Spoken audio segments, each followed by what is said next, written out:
Educational creativity চ্যানেলে সকলকে স্বাগত। কলকাতা হাইকোর্টে প্রতিদিন যেন এসএসসির মামলা নিয়ে যুদ্ধকালীন তৎপরতা চলছে। আপনারা দেখেছেন আজ প্রথম দিকে 7 নম্বর আইটেম মামলাকে কেন্দ্র করে বিশাল একটি যেন যুদ্ধক্ষেত্র তৈরি হয়েছে কোর্টের মধ্যে। একের পর এক মুহুর্মুহু ঝামেলা, বাদী বিবাদী পক্ষের অ্যাডভোকেট বা কমিশনের অ্যাডভোকেটের মধ্যে তর্কতর্কি আপনারা দেখেছেন। এবং শেষ পর্যন্ত সুপ্রিম কোর্ট থেকে মেনকা গোস্বামী ম্যাডাম হস্তক্ষেপ করেছেন এবং যত বড় বড় লয়াররা ছিলেন সবাই হাজির হয়েছেন, দেখেছেন বিষয়টি খুবই টাফ অ্যান্ড ফাইট বিষয়। তো এক্সপায়ারি অফ প্যানেল যে বিষয়টি নিয়ে উঠেছিল, তো আজ বিক্রম ব্যানার্জি যিনি পিটিশনার পক্ষে দাঁড়িয়েছিলেন 7 নম্বর আইটেম, আর ওনার 11 নম্বর আইটেম ছিল, সরি 9 নম্বর আইটেম। 7 নম্বর আইটেম হচ্ছে 9-10 যারা not specially found to tainted list, তাদেরকে প্রকাশ করতে হবে। কারণ ইতিমধ্যে সুপ্রিম কোর্ট বলে দিয়েছে যে টেইন্টেড লিস্ট প্রকাশ করতে হবে, সেই মতো কমিশন টেইন্টেড লিস্ট প্রকাশ করে দিয়েছে। আর 9 নম্বর আইটেম 11-12 এর not specially found to tainted list প্রকাশ করতে হবে। এই নিয়ে বিভৎস ঝামেলা তৈরি হয়ে যায়। তো এখানে সেই ঝামেলা চলাকালীন কারা এক্সপায়ারি অফ প্যানেল, কত নম্বর কাউন্সিলিং এর পর থেকে এক্সপায়ারি অফ প্যানেল, সেটা নিয়ে যুদ্ধক্ষেত্র যেন তৈরি হয়। তো বিস্তারিত এই ভিডিওতে আপনাদেরকে বলবো। 26শে নভেম্বর সুপ্রিম কোর্ট অর্ডার দিয়েছিল যে টেইন্টেড লিস্ট পাবলিশ করতে হবে। কোনো স্লিপ থ্রু দ্য নেট কোনো টেইন্টেড ক্যান্ডিডেট ঢুকে গেলে তাকে আম, বাদ দিতে হবে, এটা কিন্তু সুপ্রিম কোর্ট অর্ডার দিয়েছিল। প্যানেল পাবলিকেশন ডেট কি ছিল সেটা নিয়ে আলোচনা করা হয় এবং প্যানেল পাবলিকেশন ডেট বা 2016 যে রিক্রুটমেন্ট রুলস ছিল, সেখানে 9, 10, 11, 12 এর কোনো এক্সটেনশনের বিষয় ছিল না যে প্যানেল এক্সটেনশন করা যাবে, কিন্তু গ্রুপ সিডির ক্ষেত্রে প্যানেলের মেয়াদ বাড়ানো যাবে, এই প্রভিশনটা ছিল। পিটিশনের পক্ষে অ্যাডভোকেট বিক্রম ব্যানার্জি তুলে ধরেন এবং সমস্ত প্রার্থী এক্সপায়ার প্যানেল, ওএমআর ম্যানিপুলেশন, এই সমস্ত বিষয়গুলো তুলে ধরেন এবং তাদের লিস্ট প্রকাশিত হয়ে গেছে, তারা টেন্টেডের মধ্যে পড়ে। আর যারা not specially found to tainted তাদের লিস্ট প্রকাশ করার কথা তিনি বলেন। তিনি সেই শেষ পর্যন্ত বলেন, all the justice my please publish the not specially found tainted. এটাই নিয়েই ঝামেলা তৈরি হয়। কল্যাণ বন্দ্যোপাধ্যায় তখন অনলাইন অ্যাপেয়ার করেছিলেন, commissioner senior advocate. Supreme court tainted list publish করতে বলেছে। সুপ্রিম কোর্টের যে কি বিষয়গুলো ছিল সেসবগুলো বলেন এবং সুপ্রিম কোর্ট টেন্টেডদের নিয়ে মাথা ব্যথা নেই। আনটেন্টেড ক্যান্ডিডেট যারা not specially found to tainted তাদেরকে পরীক্ষায় বসতে বলেন এবং তাদেরকে বেতন ফিরিয়ে দিতে হবে না, তারা চাকরি করছে, এই সমস্ত বিষয় বলেন এবং সুপ্রিম কোর্ট কি কি করেছেন সেই সমস্ত সবকিছুই বলেন। তো তারপরে তিনি রাগান্বিত হয়ে বলেন, এক একজন আসবেন আর এক এক রকম দাবি করবেন আর আমরা সবকিছু পালন করব, আমাদের 31শে ডিসেম্বরের মধ্যে সমগ্র নিয়োগ প্রক্রিয়া শেষ করতে হবে। It is a tremendous work. তো এই সমস্ত বিষয় বলেন এবং কল্যাণ বন্দ্যোপাধ্যায় স্যার কিছু উপস্থাপন করার চেষ্টা করছিলেন। তখন মাঝখান থেকে আমরা দেখেছিলাম যে বিক্রম ব্যানার্জি তখন বারবার অপোজ করার চেষ্টা করছিলেন, কথার মধ্যে কথা বলছিলেন, সেই জন্য কল্যাণ বন্দ্যোপাধ্যায় বারবার রেগে যাচ্ছিলেন। তখন কল্যাণ বন্দ্যোপাধ্যায় বলেন, তুমি তোমার সিনিয়রের কাছ থেকে কি শিখেছে যে এরকম ভাবে উত্তর দেওয়া, যে কথার মধ্যে কথা। তখন জাস্টিস বললেন, লিস্ট বার করার জন্য অর্ডার লিখতে শুরু করেন, যে মানে তিনি তখন এই যে list not specially founded to tainted list প্রকাশ করার কথা বলেন, সেই লিস্ট প্রকাশ করানোর জন্য অর্ডার লিখতে শুরু করেন। 26শে নভেম্বর এসসি জাজমেন্টে রিলাই আপন করেন এবং বিবেকপাড়িয়া মামলায় কি কি হয়েছে, স্লিপ থ্রু দ্য নেট, এই সমস্ত বিষয় after expiry of panel illegal, তারা সব টেন্টেড এর মধ্যে পড়ে যায়। সেটা কিন্তু অর্ডার কপিতে লিখতে শুরু করেন জাস্টিস।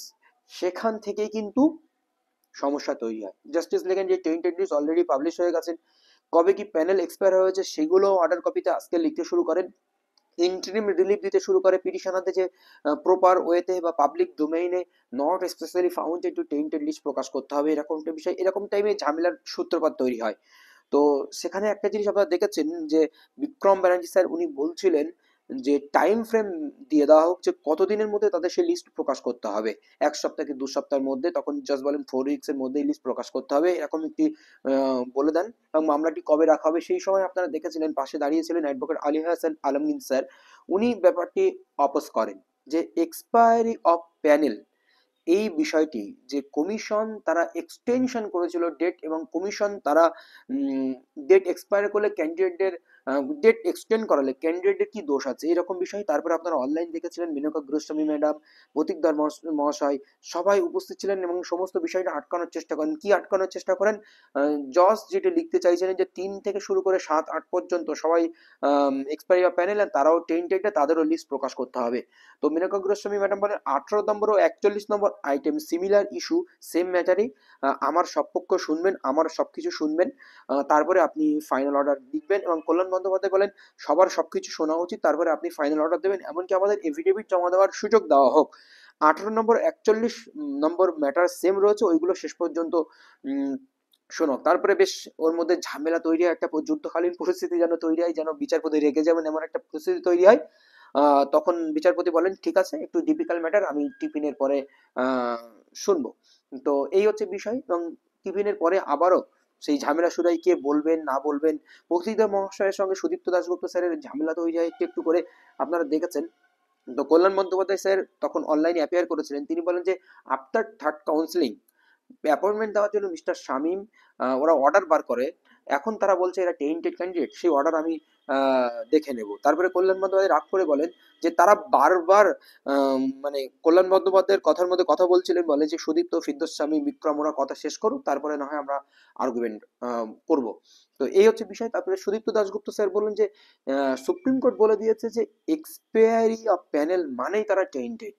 তো এই বিষয়ে বলেন, তখন প্রতীকদার মহাশয় বলেন totally false. Menaka Guruswamy madam supreme court থেকে অ্যাপিয়ার করেছিলেন, তিনি বলেন নো নো, এটা মিথ্যা বলছে, মানে ইংলিশেই বলেন। আম, তখন প্রতীকদার মহাশয় বলেন বিষয়টি এখানে নিয়োগ ইল্লিগাল হয়েছে, তার মানে যারা টেন্টেড তা নয়, এর মধ্যে স্পেশালি ফাউন্ডেড টু টেন্টেড এই বিষয়টি রয়েছে। তো স্পেশালি ফাউন্ডেড টু টেন্টেড এই মামলাটিতে তিনি পরবর্তীতে রেখেছেন, তো সেখানে এখনো তো জাস্ট জাস্টিফিকেশন করতে পারেননি যে স্পেশালি ফাউন্ডেড কি টেন্টেড কারা কি রয়েছে, সেই বিষয়টি তো জজ এখনো ঠিক করে উঠতে পারেনি। সেই জন্য সুপ্রিম কোর্ট লিখেছে special not specially founded to tainted, মানে ওই লিস্টের মধ্যে 3 থেকে 7-এর মধ্যে ওর মধ্যে টেন্টেড আনটেন্টেড সবাই যুক্ত রয়েছে, সোজা ভাষায়। সেই জন্য সুপ্রিম কোর্ট ওইভাবে লিখেছেন। তো এই মুহূর্তে এখন তো আর বাতিল করলে হবে না, কিন্তু জজ বারবার বলছেন এক্সপায়ারি অফ প্যানেল মানেই তো টেন্টেড। জজ এটা মাথা থেকে বার করতে পারছেন না, এই একটা বিষয়। তখন বিক্রম ব্যানার্জি বলেন যে আপনি ইন্টারিম অর্ডারটি জারি রাখেন লিস্ট প্রকাশ করার জন্য, কারণ 31শে ডিসেম্বরের মধ্যে নিয়োগ শেষ হয়ে গেলে আমাদের তো কোনো ভ্যালু থাকছে না এই লিস্ট বার করার। তখন জজ বলেন না, পরেও করা যাবে, কারণ নিয়োগটি সম্পূর্ণ এই মামলার উপরে নির্ভর করছেন।